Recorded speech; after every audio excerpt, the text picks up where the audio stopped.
নজর রাখবো পরবর্তী খবরে। বিজেপিতে নবীন যোগ, দিল্লির পার্টি অফিসে সংবর্ধনায় স্বাগত জানালেন অমিত শাহ, জেপি নাড্ডা।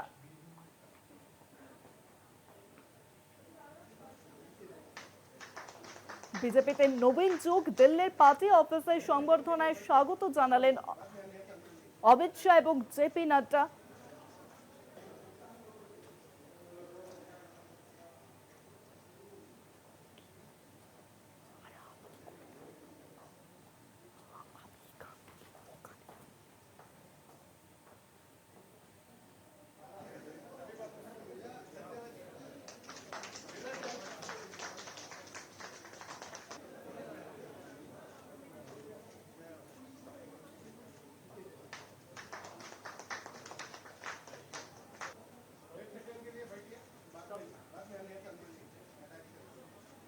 দিল্লির পার্টি অফিসে এবার সংবর্ধনা দেওয়া হলো নিতিন নবীনকে। সংবর্ধনা অনুষ্ঠানে উপস্থিত ছিলেন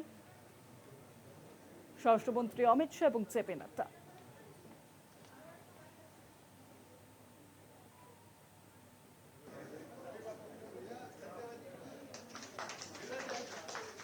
দিল্লির পার্টি অফিসে সংবর্ধনা নিতিন নবীনকে।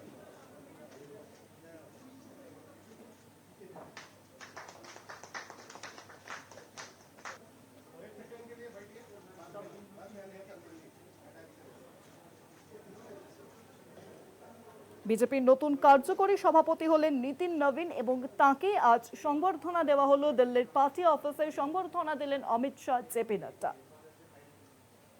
আর বিস্তারিত জানাবেন, ফোন লাইনের সঙ্গে রয়েছেন বিশেষ প্রতিনিধি অঞ্জন রায়। অঞ্জন দা, বিজেপির নতুন কার্যকরী সভাপতি হলেন নিতিন নবীন এবং আজকে তাঁকে সংবর্ধনা দেওয়া হলো বিজেপির পার্টি অফিসে। সংবর্ধনা অনুষ্ঠানে উপস্থিত ছিলেন অমিত শাহ, জেপি নাড্ডা।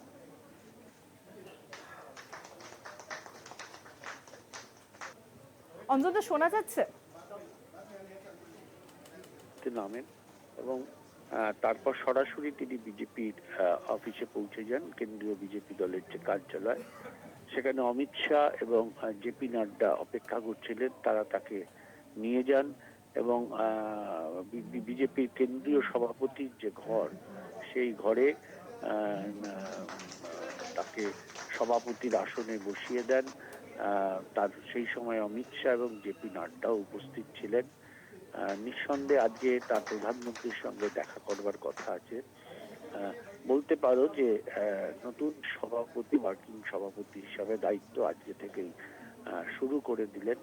তার হাত ধরে বিজেপি এবার কোন পথে যাবে, কোন দিকে ঘুরবে, কতটা সফল আসবে, সেটা ভবিষ্যতের ব্যাপার।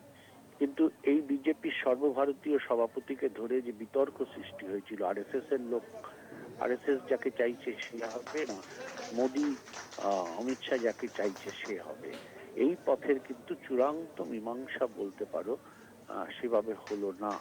কারণ যাকে নতুন সভাপতি করা হলো তিনি কিছুটা অমিত শাহ মোদীপন্থী বলা যেতে পারে। ফলে সব দিক দিয়ে সেই অর্থে যে আরএসএস যাদের চাইছিলেন সেই দাবি কিন্তু কার্যত সবটা যে মানা হলে বলা যাবে না।